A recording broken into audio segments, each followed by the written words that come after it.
Hello everyone, welcome to my channel simplify with Aditi Roya. आज की video में हम कवर करेंगे क्लास 9th का history chapter Nazism and the rise of Hitler. We'll be covering the first part, the birth of Weimar Republic, in this video. Also, you will be needing your history NCERT for this. In case you don't have it right now, I have provided a link to the book in the description down below. Check it, download it, and keep it ready for this video. Now let's start. अब इस chapter को शुरू करते हैं सबसे पहले एक छोटी सी स्टोरी के साथ। बात हो रही है 1945 की। 1945 में एक छोटा सा लड़का था 11 इयर्स ओल्ड, उसका नाम था हेलमेट। तो एक दिन हेलमेट लेटा हुआ था एंड वो अपने पेरेंट्स को कुछ बातचीत करते हुए सुनता है। उसके जो फादर हैं, he is discussing something with his mother that whether he should commit suicide और whether he should kill the whole family. इस तरह का डिस्कशन उस समय उसके घर में चल रहा था। Next day all of them went for a picnic and later in that day उसके फादर जो है ही कमिटेड सुसाइड। नाउ ऐसा क्या हुआ था इन 1945 या who was helmets father, why did he commit suicide? Actually 1945 में जर्मनी वर्ल्ड वॉर 2 में हार गया था। जर्मनी को उस समय कौन रूल कर रहा था? तो जर्मनी को अडोल्फ हिटलर और उसकी नाजी पार्टी रूल कर रहे थे एंड हेलमेट के father was one of the supporters of Adolf Hitler. तो जब वर्ल्ड वॉर 2 में जर्मनी की डिफीट हुई यानी नाजी पार्टी की डिफीट हुई, तो all of them were in fear कि आज तक हमने जितने भी एक्ट्स करे हैं, अट्रॉसिटीज करी हैं, अब एक एक करके जर्मनी से उन सारी चीज़ों का बदला लिया जाएगा, रिवेंज लिया जाएगा। So out of that fear they thought that it is better to commit suicide. अब वो सारे इवेंट्स क्या थे, वो सारे प्रोसेसेस क्या थे, 1945 से पहले की सिचुएशन क्या थी, उनको हम इस चैप्टर में डिस्कस करेंगे। सबसे पहले शुरू करेंगे फर्स्ट वर्ल्ड वॉर के साथ। अब फर्स्ट वर्ल्ड वॉर में वर्ल्ड की बहुत सारी कंट्रीज दो मेजर ग्रुप्स में डिवाइड हो गई थी। एक तरफ थी सेंट्रल पावर्स और एक तरफ थी अलाइज और एलीज। जो सेंट्रल पावर्स थे उसमें थे जर्मनी, हंगरी, टर्की और ऑस्ट्रिया। और जो दूसरा हमारा ग्रुप था अलाइज का, उसमें तीन पहले नेशंस थे, रशिया, इंग्लैंड और France. And later on USA ने भी उनके ग्रुप को ज्वाइन कर लिया था। USA was not a part of the war from the beginning. अब हुआ क्या कि जब वॉर शुरू हुई इन 1914, काफी लंबे समय तक ऐसा रहा कि सेंट्रल पावर्स जीत रही थी वॉर को। They had achieved a lot of success in the war. तो वॉर के दौरान तो वो जीतते रहे, लेकिन बाद में जब यूएसए ने वॉर को ज्वाइन कर लिया तब अलाइज थोड़े स्ट्रॉन्ग हो गए एंड अल्टीमेटली इन 1918 वॉर खत्म हुई with the defeat of Germany, with the defeat of central powers. World war 1 के बाद जब सेंट्रल पावर्स की डिफीट हुई तो उससे जर्मनी में कुछ बहुत मेजर पॉलिटिकल चेंजेस देखने को मिले। अब ये वो समय था जब तक हिटलर या नाजी पार्टी जैसा कुछ भी पिक्चर में नहीं आया था। This was before the rise of Hitler, before the formation of Nazi party. अब जब भी एक वॉर एंड होती है तो एक कंट्री के पॉलिटिकल सिस्टम में बहुत सारे चेंजेस होते हैं। पहले जर्मनी में एक किंग थे, एक रूलर थे, लेकिन जब जर्मनी की डिफीट हुई वॉर में तब ruler had to abdicate the throne, ruler को थ्रोन छोड़नी पड़ी। और जर्मनी में एक नए पॉलिटिकल सिस्टम की शुरुआत हुई और जर्मनी में अब एक इलेक्टेड रिप्रेजेंटेटिव्स का पार्लियामेंट एस्टैब्लिश किया गया।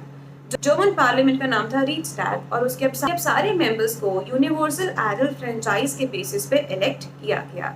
तो जर्मनी में पहली बार एक डेमोक्रेटिक रिपब्लिक सिस्टम एस्टैब्लिश हुआ एंड इसी रिपब्लिक का नाम रखा गया the Weimar Republic. Now, after the war, a peace treaty at Versailles was signed. Peace treaty में जर्मनी को रिप्रेजेंट किया जर्मनी की नई रिपब्लिक यानी वेमार रिपब्लिक में। तो इस पीस ट्रीटी के बाद जर्मनी को बहुत सारे लॉसेस सफ़र करने पड़े। एक तो जर्मनी की जितनी भी ओवरसीज कॉलोनीज थी वो उससे ले ली गई, उसकी 1/10 पॉपुलेशन उससे ले ली गई। जर्मनी ने अपनी 13% टेरिटरीज लूज करी। In trade also, Germany का 75% of iron trade and 27% of coal trade France, Poland और बाकी नेशंस को ट्रांसफर कर दिया गया। फिर उस ट्रीटी में एक क्लॉज था जिसका नाम था the war guilt clause. War guilt clause ने वॉर के दौरान जितने भी डैमेजेस हुए थे उसके लिए जर्मनी को रिस्पॉन्सिबल ठहराया और जर्मन नेशन को उसके लिए कॉम्पनसेट करने के 6 बिलियन लेवर्स पे करने के लिए कहा गया। फिर जर्मनी का एक बहुत ही रिसोर्स रिच एरिया था जिसे राइनलैंड एरिया कहते हैं। जितने भी अलाइज थे उन्होंने जर्मनी का ये राइनलैंड एरिया भी ऑक्यूपाई कर लिया था। So this whole peace treaty was very humiliating for Germany क्योंकि जर्मनी को बहुत सारे लॉसेस ड्यूरिंग द वॉर भी फेस करने पड़े, एंड आफ्टर द वॉर भी because of this treaty Germany के बहुत सारे रिसोर्सेज डिप्लीट हो गए थे. Now read the first paragraph of page 52 of your history NCERT and then resume the video again. Now, अब द फर्स्ट वर्ल्ड वॉर हुई तो फर्स्ट वर्ल्ड वॉर का यूरोपियन सोसाइटी पे एक काफ़ी डीप इम्पैक्ट था. यूरोप के बहुत सारे नेशंस ऐसे थे जिन्होंने वॉर में पार्टिसिपेट करा था, and during the war Europe की सोसाइटी चेंज्ड अ लॉट. सबसे पहले यूरोप एक कॉन्टिनेंट ऑफ क्रेडिटर्स था, यानी यूरोप की इकोनॉमी बहुत ही अच्छी थी. यूरोप उन इकोनॉमीज में से था जो बाकी वर्ल्ड की कंट्रीज को लेंड करते थे, मनी प्रोवाइड करते थे, फाइनेंस करते थे. But after this war Europe turn from a continent of creditors to a continent of debtors. यानी कि अब वो एक ऐसा कॉन्टिनेंट हो गया था जिसकी फाइनेंशियल हालत, फाइनेंशियल स्टेटस बहुत ही वीक हो चुका था. तो यूरोपियन इकोनॉमी पे वॉर का एक बहुत ही डिवास्टेटिंग इम्पैक्ट था. फिर वॉर के दौरान सोल्जर्स की लाइफ को बहुत ही ग्लोरीफाई किया गया. सिविलियन से ज़्यादा सोल्जर्स को इम्पोर्टेंस दी जाने लगी. मीडिया में, चाहे इलेक्ट्रॉनिक मीडिया हो, चाहे सोशल मीडिया हो, हर तरफ सोल्जर्स की लाइफ को, ट्रेंच लाइफ को ग्लोरीफाई किया जाता. सिविलियंस को ये इनकरेज किया जाता कि वो लोग आर्मी में पार्टिसिपेट करें. जो यंग बॉयज़ हैं या मेन हैं उनको मोटिवेट किया जाता that they should be strong, they should be healthy and they should be masculine. तो सोल्जर्स की लाइफ को काफ़ी आइडियलाइज किया जाता, उनको बहुत ही हीरोइक तरीके से डिपिक्ट किया जाता. The truth how ever was completely different. Soldiers की लाइफ जितनी ग्लैमरस दिखाई जाती थी, it was not actually that glamorous. Soldiers in reality बहुत ही हार्श कंडीशंस में उस समय जी रहे थे. क्योंकि इतनी ज़्यादा पॉलिटिकल इंस्टेबिलिटी यूरोप में उस समय हो चुकी थी, तो लोगों को लगा कि अब यूरोप की सोसाइटी को रिफॉर्म करने के लिए एक स्ट्रॉन्ग लीडर की ज़रूरत है. तो स्लोली एंड स्टेडीली जो डिक्टेटरशिप का आइडिया है वो लोगों को इन्फ्लुएंस करने लगा. धीरे धीरे सोसाइटी में डिक्टेटरशिप को लेके लोगों का सपोर्ट इंक्रीज होने लगा. That were the major impacts जो कि फर्स्ट वर्ल्ड वॉर के यूरोपियन इकोनॉमी पे रही. Now read the portion 1.1, the effects of war, given on page 52 of your history NCERT and then resume the video again. अब war के बाद society में लोगों के अलग अलग तरह के ग्रुप्स फॉर्म होने लगे. उस टाइम पे सोसाइटी में दो मेजर ग्रुप्स बने. एक ग्रुप था कम्युनिस्ट्स का और दूसरा ग्रुप था सोशल डेमोक्रेट्स का. कम्युनिस्ट जो थे वो सोवियट्स में बिलीव करते थे, वर्कर्स के यूनियंस में बिलीव करते थे और वो सोवियत स्टाइल गवर्नेंस को सपोर्ट करते थे, वो गवर्नेंस जो उस समय रशिया में पॉपुलराइज हो रही थी. वहीं जो सोशल डेमोक्रेट्स थे वो जर्मनी में और यूरोप के बाकी नेशंस में एक रिपब्लिकन फॉर्म ऑफ गवर्नमेंट देखना चाहते थे. स्लोली एंड स्टेडीली ये जो कॉन्फ्लिक्ट था कम्युनिस्ट का और सोशल डेमोक्रेट्स का वो बहुत इंक्रीज होता चला गया टू सच एन एक्सटेंट कि लेटर ऑन जब नाजी पार्टी का राइज हुआ, नाजी पार्टी इन दोनों के लिए ही कंपटीशन था, लेकिन इनका कॉन्फ्लिक्ट इतना बढ़ चुका था कि even during the rise of Nazi party ये दोनों नाजी पार्टी के खिलाफ भी यूनाइट नहीं हो सके. तो European society even before the rise of Hitler was divided into communist and the social Democrats. First world war का जर्मन नेशन पे एक बहुत ही डिवास्टेटिंग इम्पैक्ट था. जर्मन नेशन के साथ जो ट्रीटी साइन करी गई थी उसके लिए जर्मन नेशन को बहुत सारे दूसरे नेशंस को कॉम्पनसेट करना था, उनको अलग अलग रिसोर्सेज पे करने थे, प्रोवाइड करने थे. इस टाइम पे जर्मनी में ऑलरेडी मेजर रिसोर्सेज गोल्ड वगैरह सब डिप्लीट हो रहे थे. तो एक टाइम आया when Germany refuse to compensate France. Germany ने कहा कि हम पे ही नहीं कर सकते, हम कॉम्पनसेट कर ही नहीं सकते. तो फ्रांस ने जर्मन का जो लीडिंग इंडस्ट्रियल एरिया था, रूर एरिया, उसको ऑक्यूपाई कर लिया. जर्मनी ने इस सिचुएशन को सॉल्व करने के लिए पेपर करेंसी प्रिंट करनी शुरू करी. रेकलेस प्रिंटिंग हुई पेपर करेंसी की. अब पेपर करेंसी को जब ज़्यादा प्रिंट किया गया, इकोनॉमिक्स का एक कॉन्सेप्ट होता है when there is larger money in circulation it always leads to inflation. Inflation यानी राइज इन प्राइसेस.